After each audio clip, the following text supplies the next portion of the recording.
Okay, the timer is going.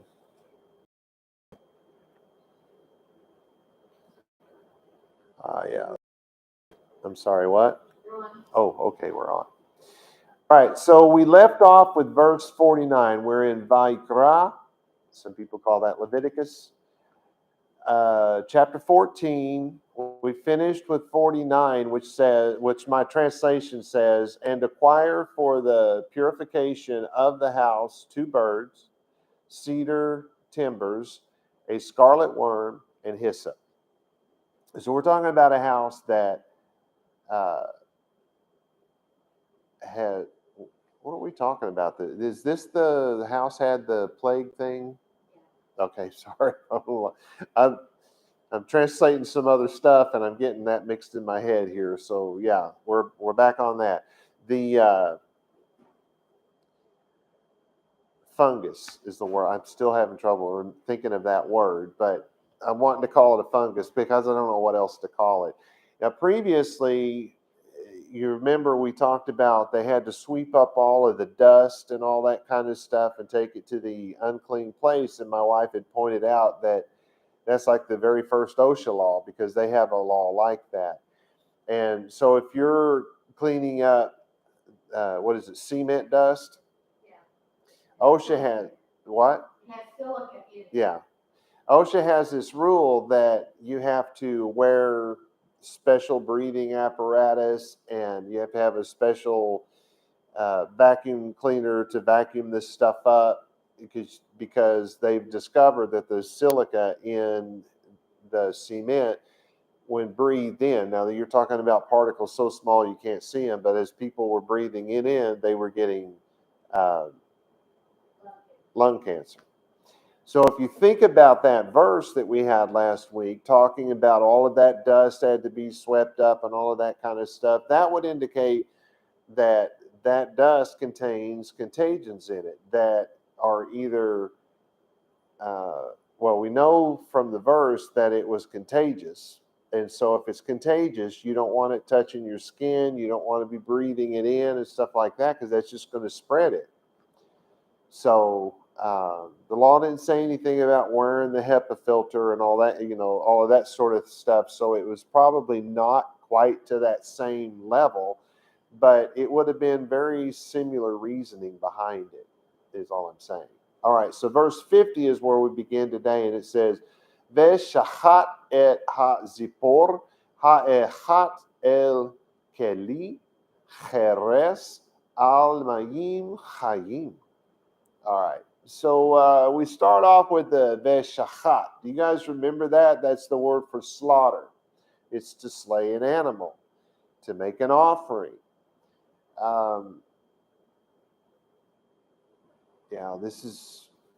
It's what we say slaughter, or the Bible says slaughter in the English Bibles. But, if we change that to barbecue, I mean, I've said this many times. If we would change that word to barbecue, people would have a lot less reservation about Judaism because it's a barbecue. You kill the animal, of course. You realize if you're buying a hamburger at McDonald's or wherever, some animal was killed so that you could do that, right?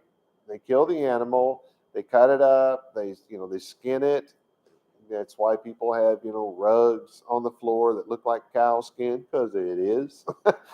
And that comes from a cow being skinned, not while alive, mind you.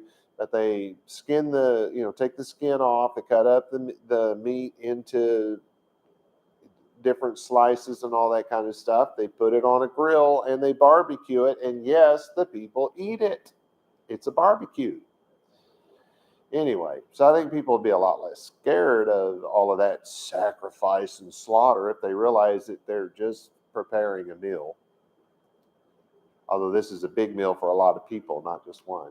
So then it says, you're going to sacrifice ha-zipor, the bird, the Tweety bird. All right. Ha-echat. Echat is like one in plural, ones.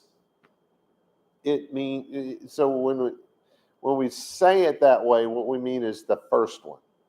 You might translate it as the first. This says El Keli. The Keli, that's something that's made. It's a utensil. That's a good word for it. It's a utensil. So take your, what are those called, tongs, and your, what's the burger flipper thing? What's that called? Spatula. Spatula, yeah. Stuff like that. Now, if they had a spatula, we don't know about it. Archaeology has not dug up anything that looks like that. But, so things were a little different back then. Of course, the way they cooked it and the size of the meat was different, so they had to have different utensils. But this is the word for utensils. Jerez, now that's pot shards, earthenware, clay. It's clay.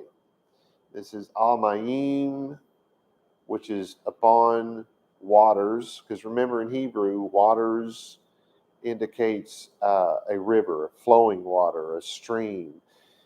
That's why it's in plural, of course. So it usually indicates that. If I shouldn't say it that way, because that makes me completely wrong. It's not what I'm. If it's followed by Hayim, which it is, that's the word for living. They say it's plural, right? Because im is the masculine plural. Ha is your word. Hayim, or Hai is your word. The Hayim is lives in plural, right? But when it's in plural in Hebrew, that's what we call the gerund, which is, other people pronounce that different. Tomato, tomato. But the gerund in English is the ing.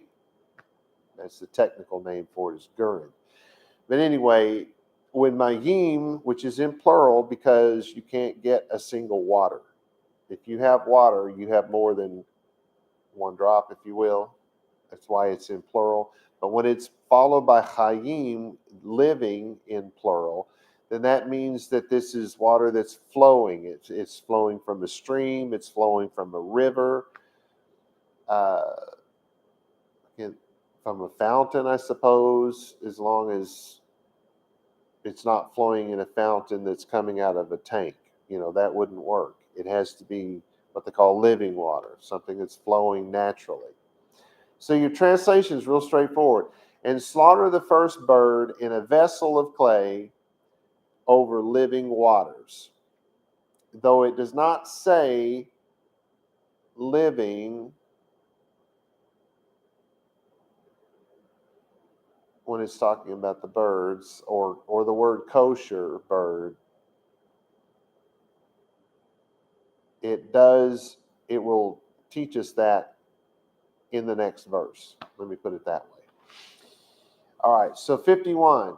Velakach et etz ha'erez ve'et ha'ezol ve'et shni ha'tolaat ve'et ha'zipor ha'chaya ve'taval otan bedam ha'zipor ha'shechuta u'vamayim ha'chayim ve'hiza el habayit Sheva Pa'anim, or Pe'anim.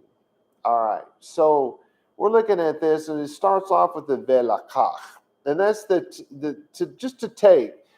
It's used of someone taking a wife, but it doesn't mean he just goes and grabs her by the hair and drags her into his cave, right? It's not the caveman stuff here. This is the word that we use in Hebrew for glue, or at least in the Bible anyway. It's that idea of something sticking together, and it comes from that whole idea of two people become one and all that kind of stuff. It's that sort of thing. But it's also the common word for reach out, grab something in your hand, take it. This is etz.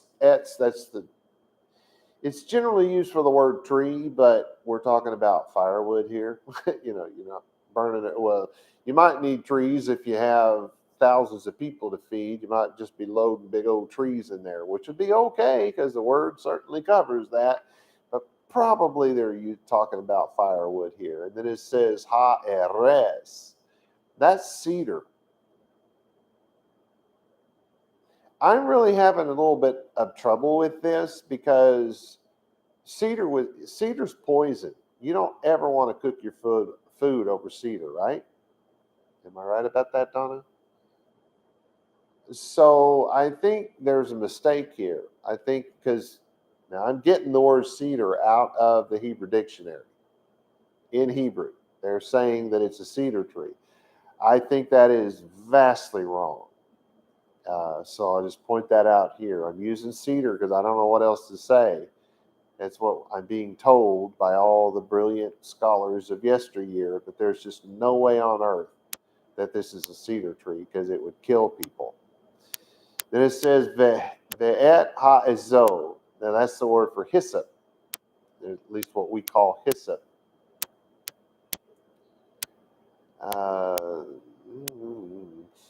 It's like the names of several Eastern plants, they say, so the word hyssop was borrowed by the Greeks from the Orientals themselves. The Hebrews appear not to have applied this word merely to hyssop officinalis of the moderns, but to have also included under it other aromatic plants, especially mint and I have no idea how you pronounce that word. Origanum. Anyway, this is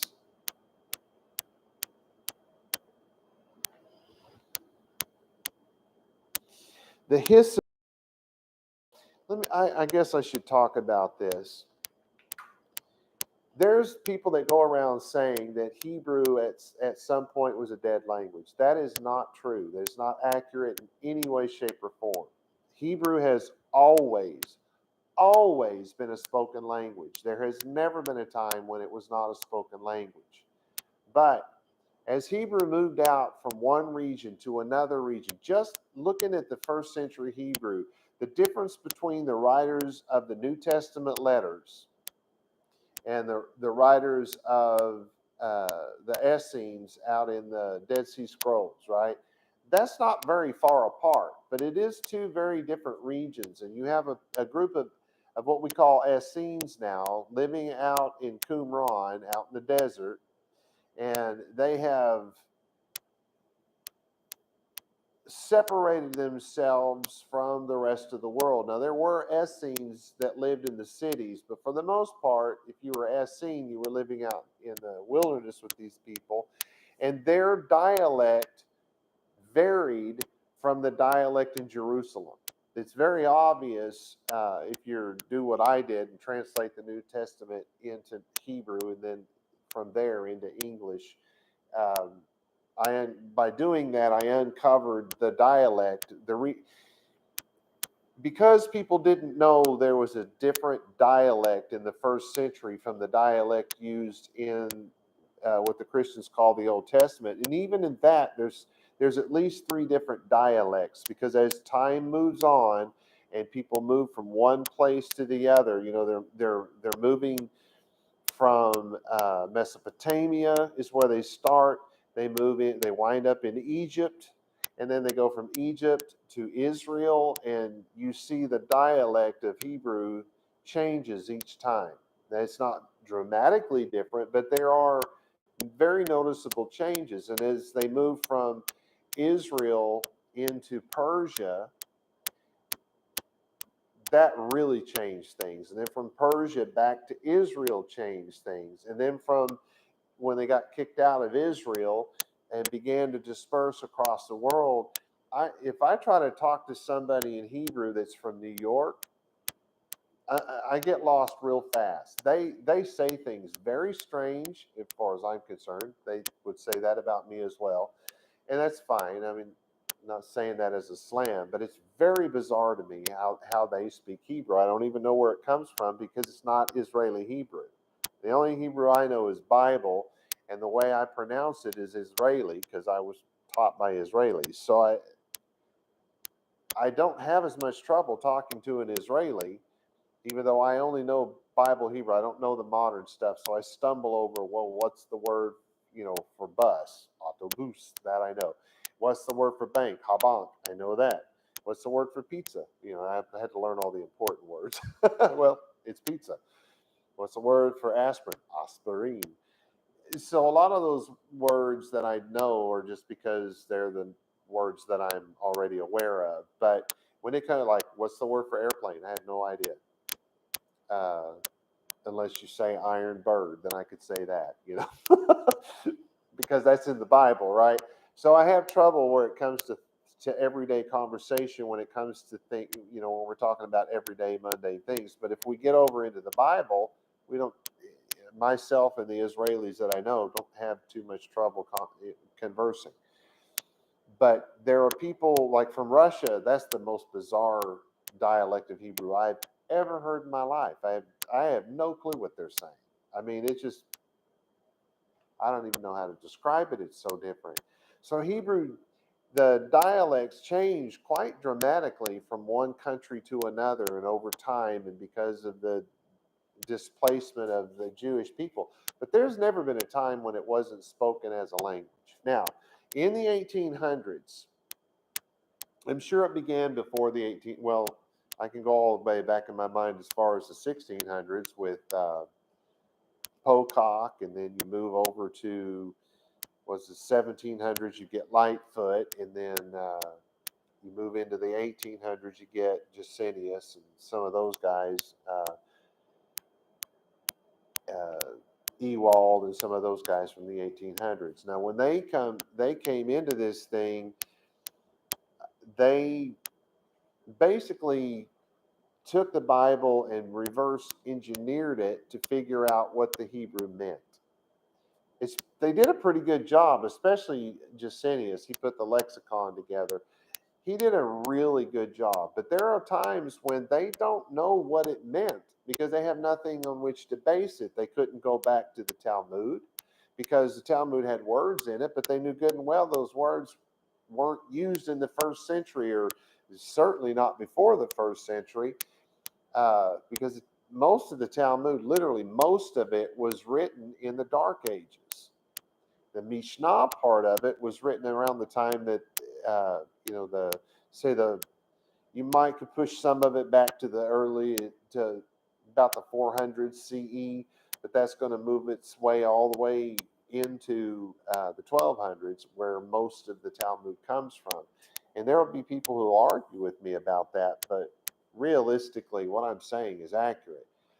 So if you're trying to use those sources that don't go as far back as the actual biblical text, I mean, you're talking about there's 1,500 to 3,000 years discrepancy here. So uh, it becomes very convoluted what these words mean. They're saying cedar tree, and they talk about the cedars of Lebanon. I have some of that. I should have it tested and find out if it's the same as the cedars from America, because maybe the version of cedar that grows in Lebanon, that we talk about that every week in our liturgy, maybe that doesn't have the poison in it that the cedars of Texas do. Could be something along those lines. And it could be that they've just identified the wrong tree, because they're not. I guess they didn't stop to think, hey, they're cooking food here that they're going to eat. You're really going to cook it with poisoned wood? Nah. So some of these words we really can't be sure about. They only show up once or twice in the whole Bible. They're not common words. They never talk about them. They never use those words except in the law.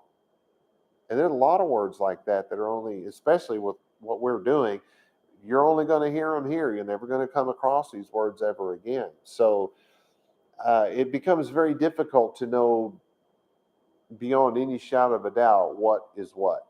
And I think that we're hitting that here in a couple of places. And hyssop is the same thing. I've always thought of hyssop as the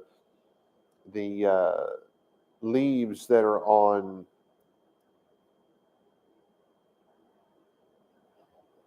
reeds blowing in the wind. They're like a what do you? Yeah, like the cattail things. The reeds, like in the Sea of Reeds, they call it the Red Sea, but it's actually the Reed Sea, not the Red Sea. Don't know where I don't know how it wound up red, but it's reeds blowing in the wind. I've always thought of it as something like that, probably because I saw something like that on TV as a kid or something. Who knows? But it's they're saying that it's something that smells good. Well, how do they know? I mean, seriously, how do they know? What do they base it on? The Bible doesn't say that. So we can't be 100% sure here on this. Anyway, so then it says Ve'et Shani, and Shani is crimson. It's a deep scarlet produced by certain insects, the Coccus elysis, which adheres together with its eggs to the leaves of the ilex. But it we know it's scarlet because that's the color, right? That's where that comes from.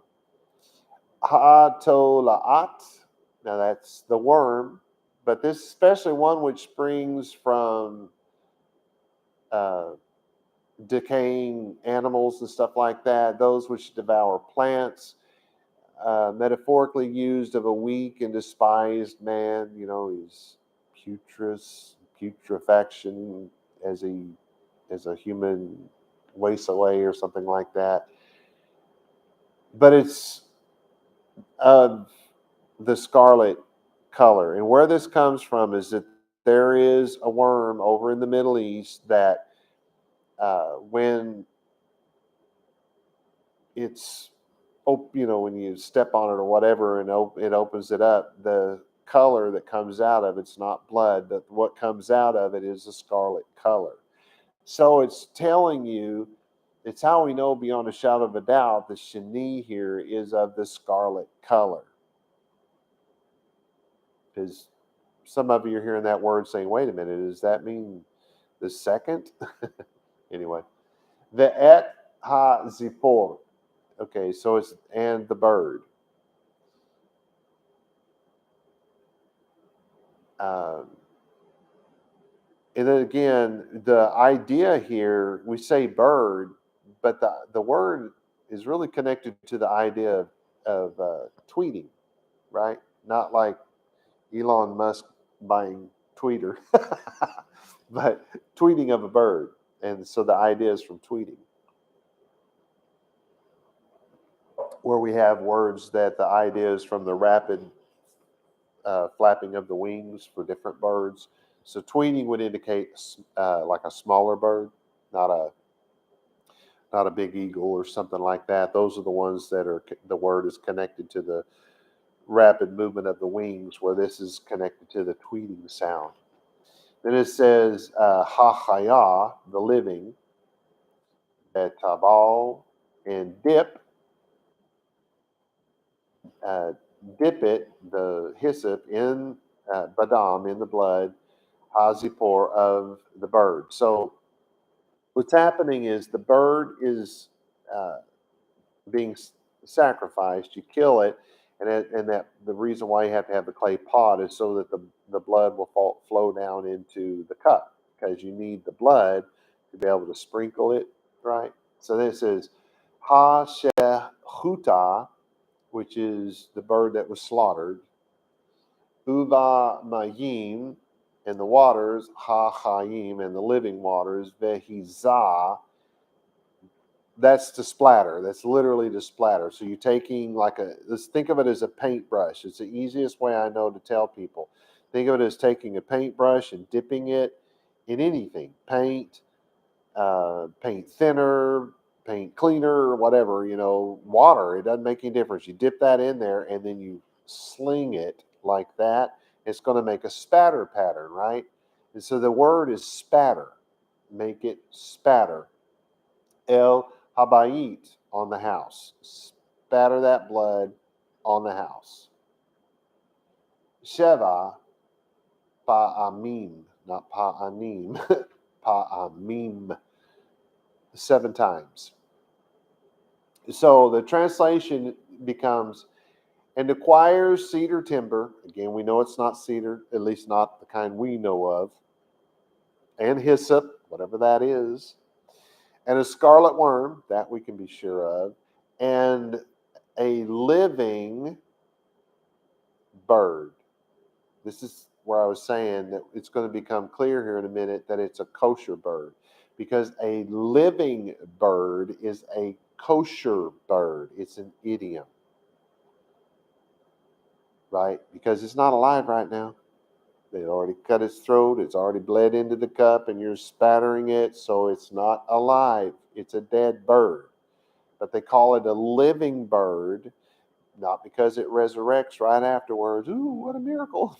It's a living bird because it's kosher. In other words, it cannot be a buzzard. It cannot be, you remember us going through the kind of birds that we're allowed to eat, the birds that we're not allowed to eat. So it can be a chicken. It can be a turkey. Although in this case it can't, because I think it was specific. Oh no, I don't think this one was specific. I'm thinking of last chapter, I think. There's no specification here, but it has to be kosher. It has to be a bird that can be eaten. So anyway, kosher bird, and dip them in the blood of the slaughtered bird and the living waters, and spatter the house 7 times. And you can get all kinds of, for those of you who are not seeing what I'm doing, air quoting, all kinds of deep information from the 7 times it's been spattered. And yeah, there is a point in doing it 7 times. Because it represents life, right?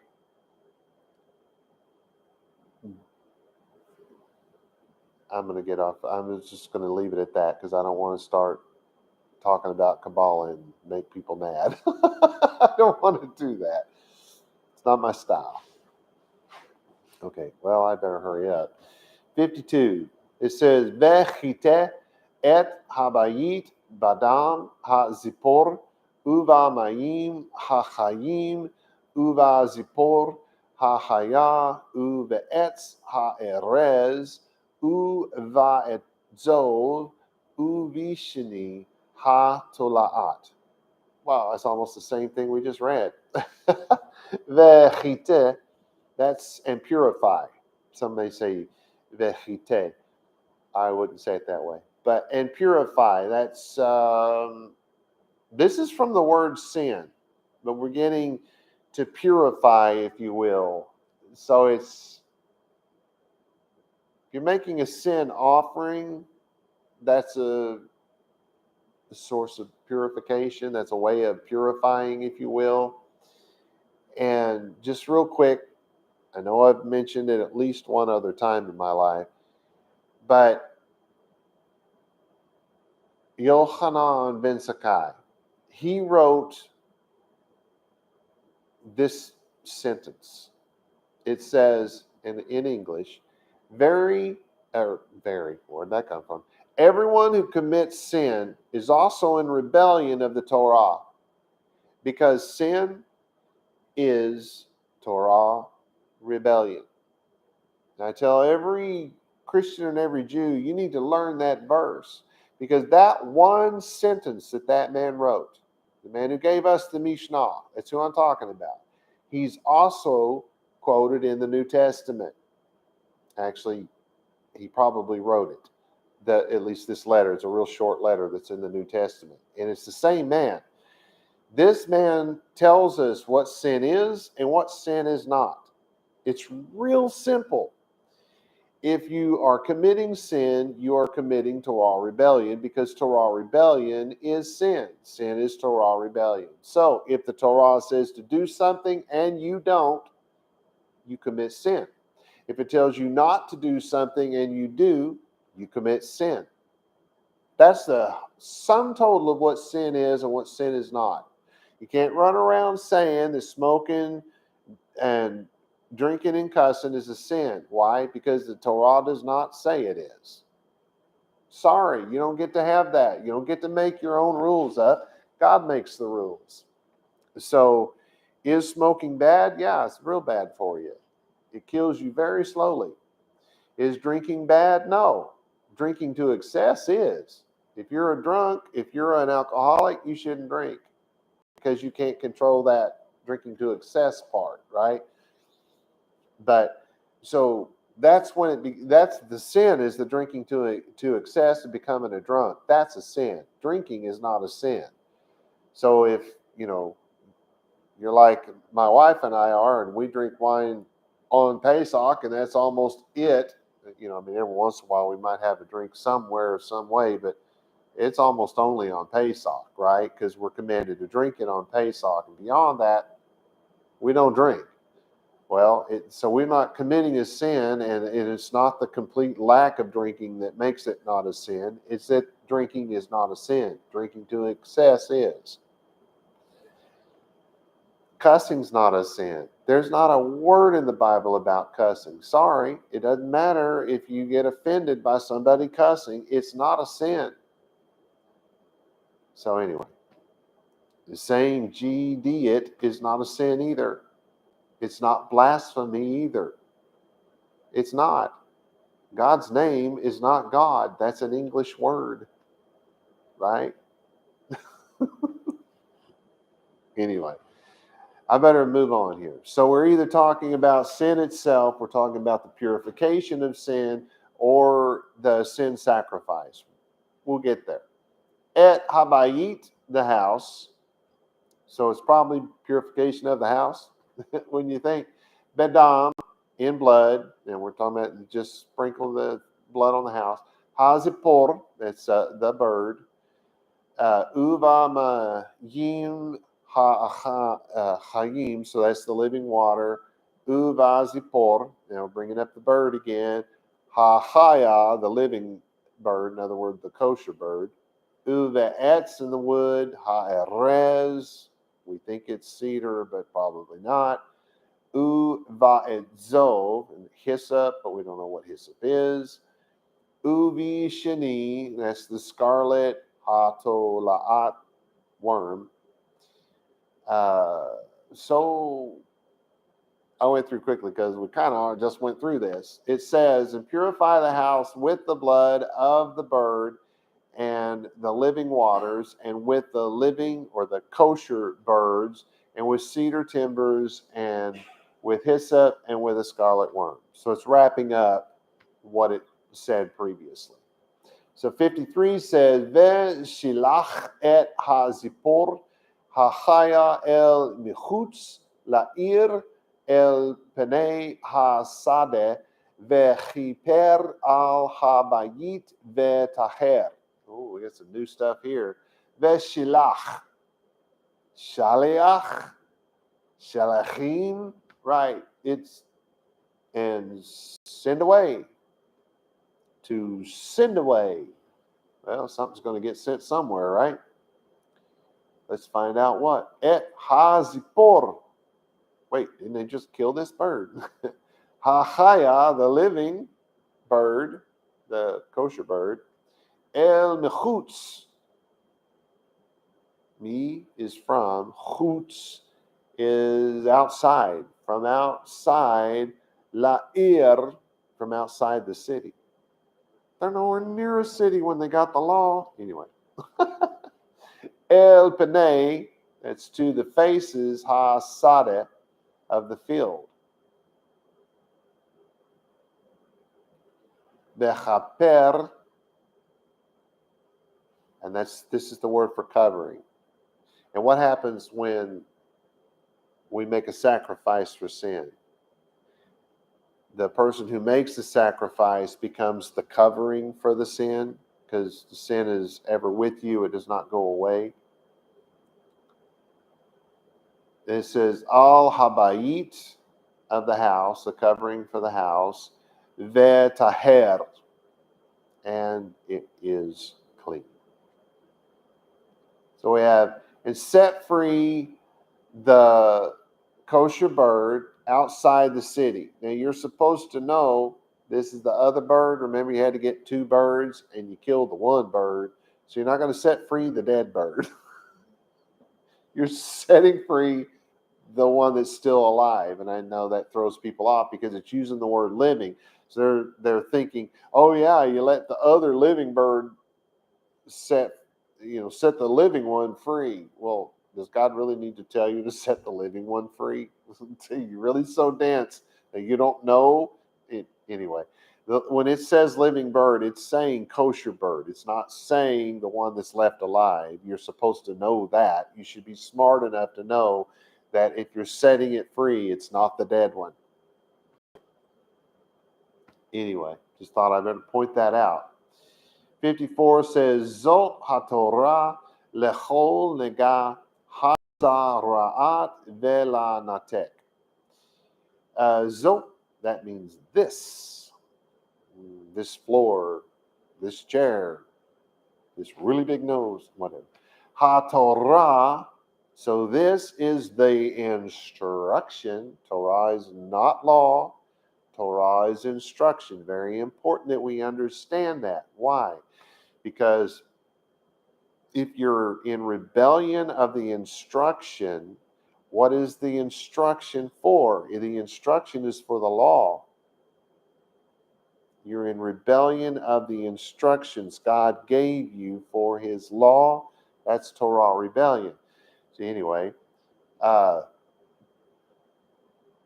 so this is the instruction, lechol, for all nega, for all the fungus, we'll say this time.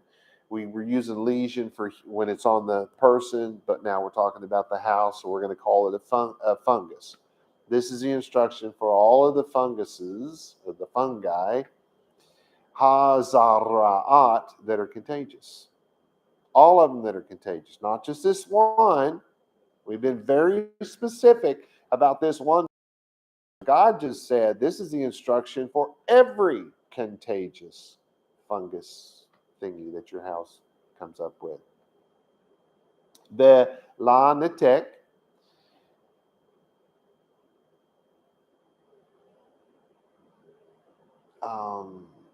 that's flaky. It has begun to flake, because it's cratered in your wall and the stuff's breaking up and stuff like that. So that's a word for flaky.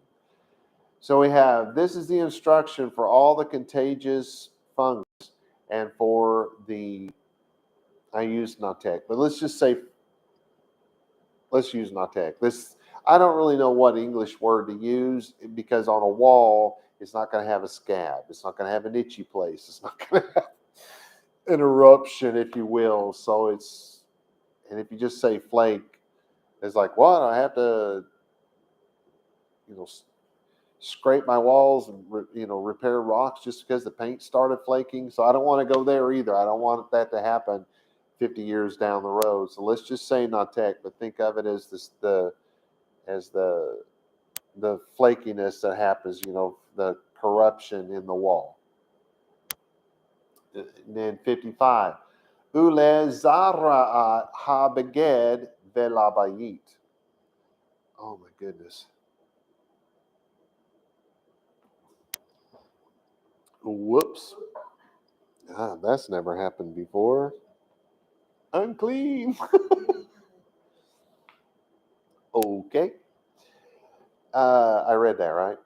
So we start off with ule zaraat, and that's the contagion, the contagious. We're starting off with that. Ha beged, in the garment. It's a clothing that we wear is called beged. Ve la bayit, for the house or to the house. So it's, and for contagious garments and for houses.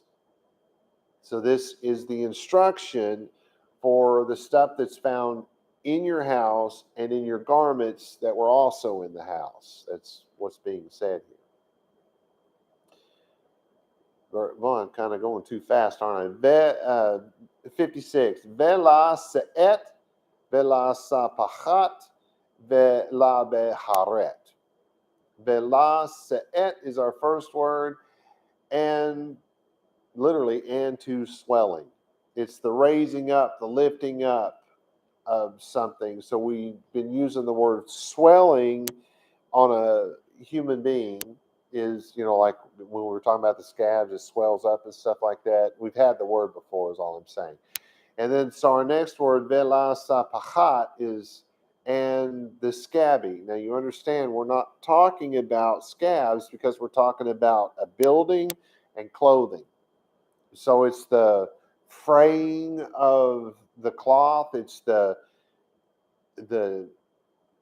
flaking of the wall, because it's this fungus, whatever it is eating into the wall and it's causing it to break up.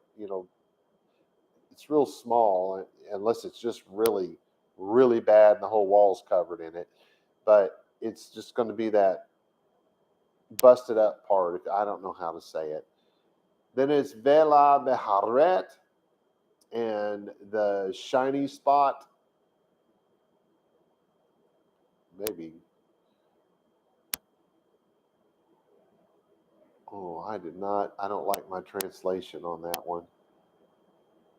Because we're summing up everything concerning the house, and at the end it threw in the garments. I don't think we've even been talking about garments, but it did. Again, they threw in garments. So then we got the house and the garments, and then, unless we're summing up the last 2 or 3 chapters all together, which is possible, would be 2 chapters, right? Yeah. This may well be right then, because this is a summation of the whole thing. So it says, and for swelling, and for scabbing, and for the shiny, comma. We stopped right in the middle of the sentence. So I think we're just mixed. We're just summing up the whole thing. And then 57, lehorat beyom ha tame uveyom ha tahor zot torat ha zaraat. That's what we're doing, right? We're closing out the whole thing. So lehorat is to point out. It's to cast, like to cast a stone, like say you cast it off into a pile, or maybe you cast it across the top of a water and make it skip. It's also a laying of foundations, because you're throwing the stones down to build your foundation on.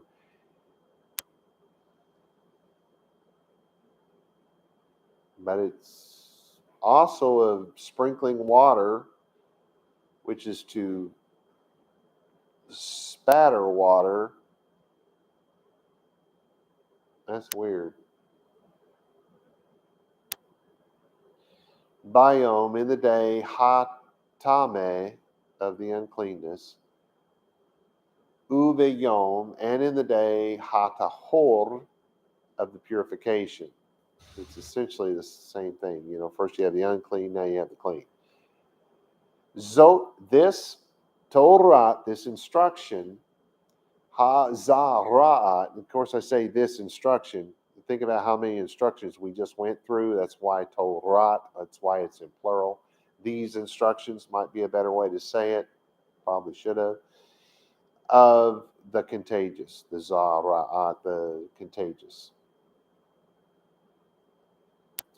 So we finish out with, to give direction in the day of impurity and in the day of purification. This is the instruction for contagions.